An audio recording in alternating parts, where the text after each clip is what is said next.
speak a little bit about our BPN, Pastor. I will. Thank you, Brother. Good morning, everybody. Great to see you again. Most of you know me, John Warton. My wife, Kate's right here. My son, Tom, and my daughter-in-law, Mariana, and 6 grandchildren in the church. Business Professional Network was not my idea at all. This was God's idea. Back in 1998, I had been in pastoral ministry. I had an MBA in business. I'd been in business, and the Lord said, I want you to bring the two of them together, business and ministry. And the reality is that approximately 75%, 80% of the church works in business. Most of you do. And one of the core values of the Vine Church is the priesthood of all believers. That is, you are a priest. You don't have to be a minister, a formal pastor, right where you are, wherever you live, whether you're a doctor, an educator, or in business, a laborer, whatever. God can use you. And that's the idea of the Business Professional Network. We want people to experience God in the workplace.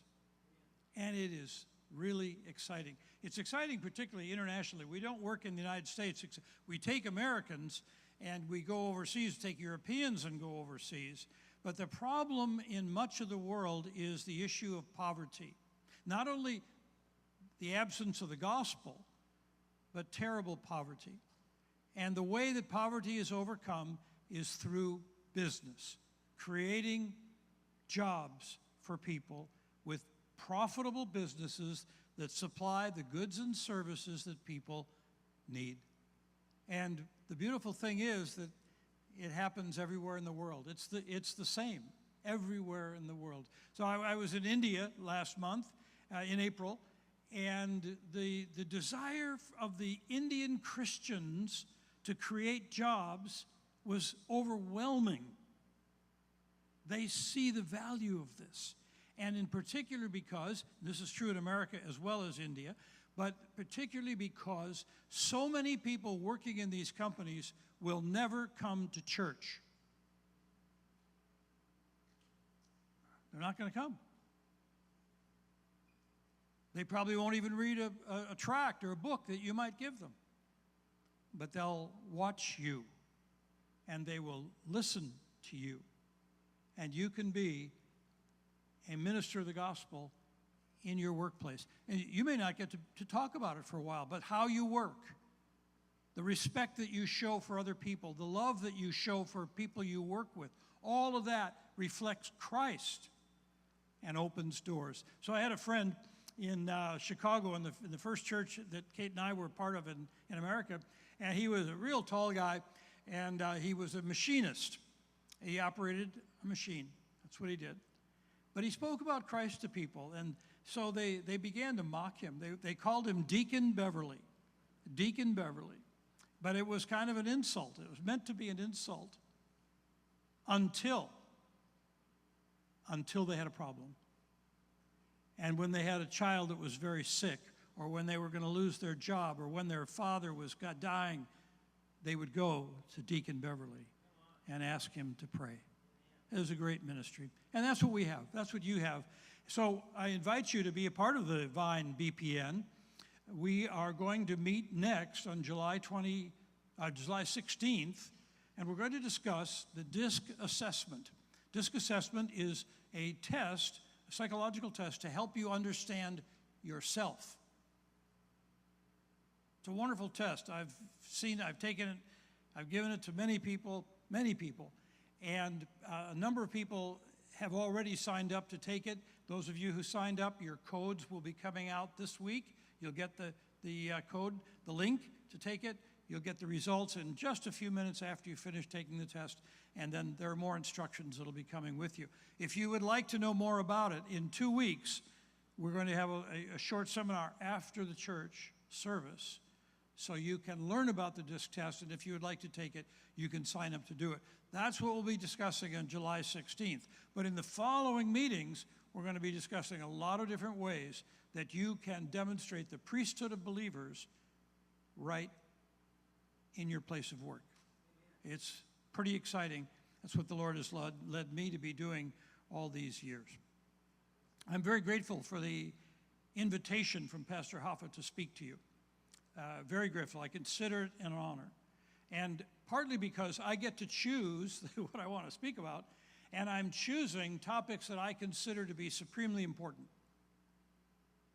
Really important passages. For instance, first time I spoke to you a year ago, I was speaking about the Lord, our shepherd, the good shepherd, the 23rd Psalm.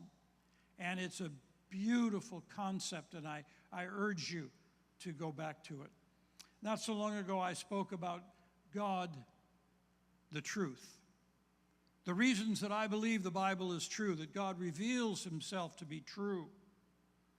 And he is truth. Jesus said that himself. And I urge you to look at the Bible to see all the demonstrations of truth. The last time I spoke, I was able to talk about 7 reasons to pray more often, to pray more fervently, to pray more intelligently, because our God answers prayer. It's amazing. He answers prayer. Today I get to speak about God, the Creator. God, the Creator. You know, the Bible begins with a statement about God as the Creator. In the beginning, Genesis 1:1, in the beginning, God created the heavens and the earth. Did you know that the New Testament begins the same way? John chapter 1, verse 3. All things were made through him, and without him was not anything made that was made. The Old Testament and the New Testament both begin with these declarations of God as the Creator. And what I want to do today is to take away any doubt that you have, any lingering hesitation, questions that God maybe wasn't the creator of all things.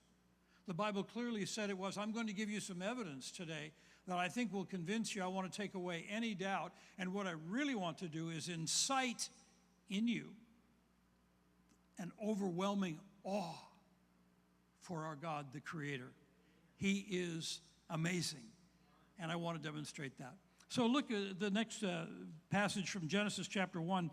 First verse, he made the heavens and the earth. Verse 27, God created man in his own image. In the image of God, he created him. Male and female, he created man and woman in his own image. Very clear statement. He created him.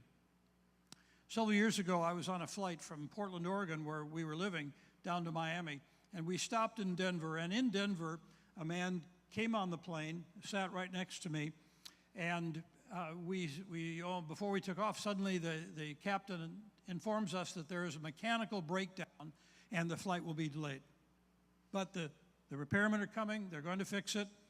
And so we're talking. It turns out he's a medical doctor. He's actually preparing some slides for a presentation he's going to give at a medical clinic in Miami. We begin to chat. The repair is taking some time, and I say to him, it's actually amazing, isn't it, that all the parts on the plane work together at any time. Now think about how many parts are there on an airplane? Thousands, right? And for one part not to be working and to stall the whole plane. I mean, it's amazing. It's amazing to me that they all work. And we were talking about this. And then because he was a doctor, I said to him, it's amazing, isn't it, that the body works all together. All the parts work. And he agreed. And we chatted some, and so I said, can I ask you a question, doctor? Just give me just a binary answer.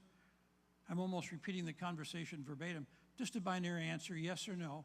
Would you say that the human body was created or evolved? And he paused, thought about it for a moment. He said, John, no one's ever asked me that question before. But the answer is obvious. Now, this doctor was the chairman of the OB/GYN medical school at the University of Colorado. A very senior doctor. And he says, well, the answer is obvious. And I'm waiting like you are. What does he say? He said, it had to be created. It had to be created. He said, childbirth is so complicated. We know so little about how it works. I'm still blown away by that conversation. Isn't childbirth about the simplest, most natural process in the human body? For millennium, babies have been born without the benefit of medical science, without the benefit of doctors, without the benefit of hospitals. It just happens. It's natural. And this doctor said, we know so little. The chairman of the medical school department says, we know so little about the process. It had to be created. Well, that's what the Bible says. We were created. I'm intrigued that a magazine like National Geographic, I love this magazine. I subscribe to it, have for years. But if you have read this magazine every month, you know that this magazine is very evolutionary. They do not believe in creation. These articles are all about evolution. Well, about August issue 2018, 4 years ago, there was an article on sleep, a cover story on sleep. And I was intrigued by that, and I read through the article, and it's a lengthy article. It's a fascinating article. But I think you'll be a little surprised, as I was, to know that our brain is more active when we're asleep than when we're awake. Do you believe that? That's what this article points out. That, and I'll quote, when we're awake, the brain is occupied with busy work. But when we're sleeping, we commence our first REM sleep, the most elaborate and complex instrument known in the universe is free to do what it wishes. You see, in REM sleep, the brain begins to collate all the information. When we're awake, it collects information. It helps us walk. It helps us talk, think, eat. It helps us do all these things. It's busy work the brain is preoccupied with. But when we go to sleep, and REM sleep in particular, the brain collates all this information. And the writer, I'm just amazed that the writer could say this, the most elaborate and complex instrument known in the universe. Our brain, your brain, it goes to work.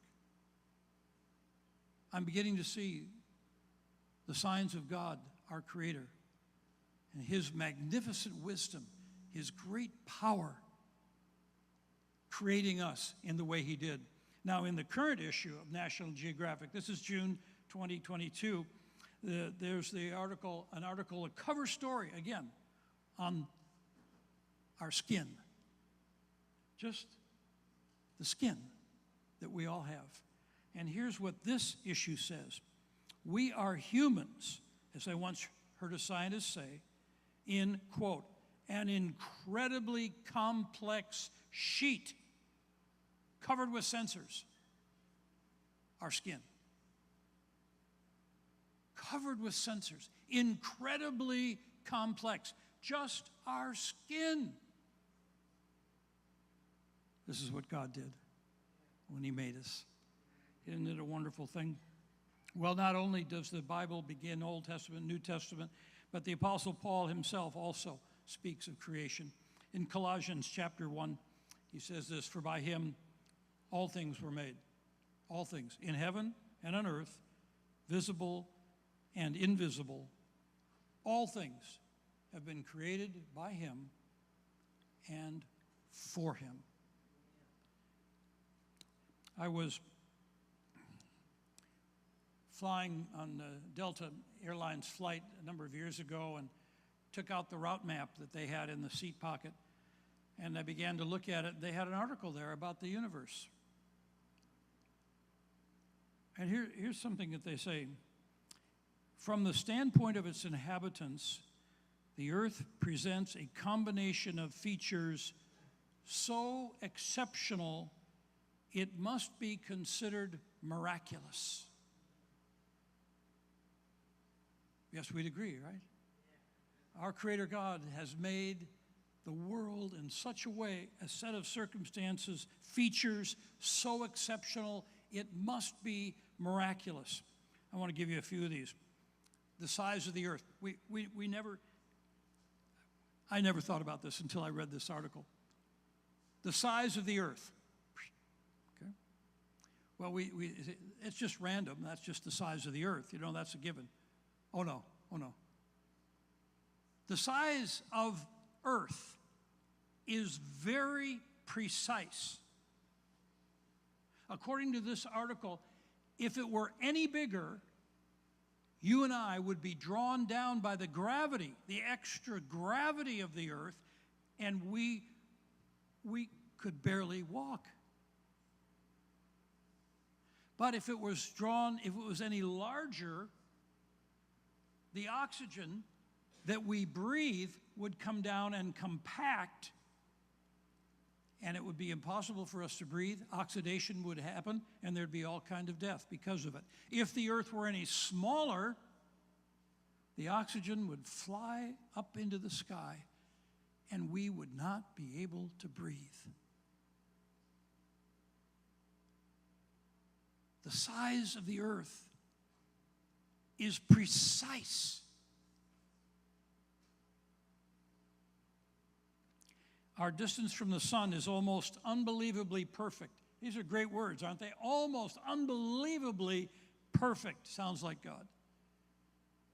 Exacting requirements of life are fulfilled. Life must have water in liquid form, a condition possible within an extremely narrow temperature range. These temperature ranges are present in only the minutest fraction of universal space. Yet they are present on earth because of our distance from the sun. Our precise distance from the sun, which does not vary, which is so important. Do you see the magnificent power of God in creating the earth for us and us for life? He's the Creator God. He's an amazing God. This delicate balance is maintained so perfectly in the Earth's orbit that the most trivial deviation would destroy all life on the Earth's surface. It's amazing. So let's look at Romans. Pastor Alva mentioned this passage in Romans as we began our service. He mentioned it last week also, but let's look at Romans chapter 1 and at verse 18. The wrath of God is revealed from heaven against all ungodliness and unrighteousness of men who by their unrighteousness suppress the truth. He is the God of truth. The truth is revealed in His Bible, and as we get to know Him and we read the Bible, we find truth about the world, truth about ourselves, truth about Him. And the wrath of God is revealed against the unrighteousness of those who suppress the truth. For what can be known about God is plain to them, because He has shown it to them. For His invisible attributes, namely His eternal power, His divine nature, have been clearly perceived ever since the creation of the world in the things that have been made, so they are without excuse. We see His divine nature in what has been made, His power, His incredible wisdom. Do you see His love? The skin that we have, all the senses that it gives us, a brain that collates all this information to help us understand what's going on. Do you see the love of God in His creation of you and me? Dr. Michael Behe wrote a book several years ago entitled Darwin's Black Box. And in this book, Michael Behe takes up the question of blood clotting. He calls blood clotting something that is irreducible complexity. That is, you cannot take any part away from it. I am not a scientist, and I will not give you any of the scientific information that he puts in this book. But I know this: without blood clotting, we die. Any break of the blood system, a pressurized blood system, any break, even a small one, can lead to the bleeding away of our life. So blood clotting has to happen quickly, and it has to happen exactly where the break is. The chemical process by which this happens is incredibly complex. But do you see that God has given us blood clotting to keep us alive? He wants us to be alive. And he knows that in this world we're going to cut our skin. We're going to break the blood system. The other side of this is, though, that clotting has to stop. If the clotting is massive, it cuts off the blood system, and we die then too. No, clotting begins, and it stops. The blood flow is restored, and we've all experienced that. Do you see the love of our God? His care for us in what he has designed, the way he has made our bodies. It is absolutely wonderful. I want to call your attention to one of my favorite people in all the Bible, and this is Job. The man Job, the book written about him, 42 chapters in the book of Job, 37 chapters. 37 chapters are the horrors that he experiences. The death, the antagonism of Satan, the ungodly friends who are not friends at all and who actually lie to him. 37 chapters of this, and he is in distress until God answers him. And in chapter 38, God begins to answer him. And it's so interesting to me.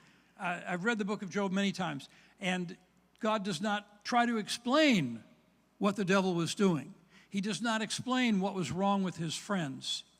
He does not even try to correct Job. Here's what he says. Chapter 38, verse 4, the beginning of his answer. God says to Job, "Where were you when I laid the foundation of the earth? Tell me, if you have understanding, who determined its measurements? Surely you know." Do you see?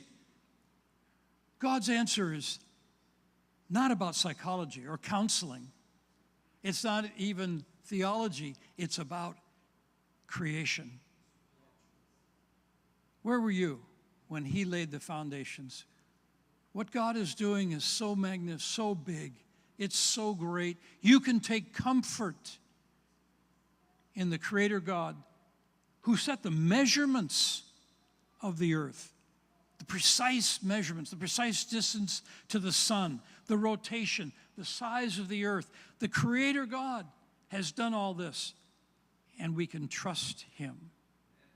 We can trust. He's a great, great God, is he not? I want you to give praise to him. I want you to, if you will, stand. Let's stand together, and we're going to worship our Creator God. This Creator God was so powerful that he could raise Jesus from the dead. He was so loving that he, through Christ, his own Son, could provide eternal salvation in his blood for anyone who would come to him in praise and trust and humility and repentance. Salvation is possible.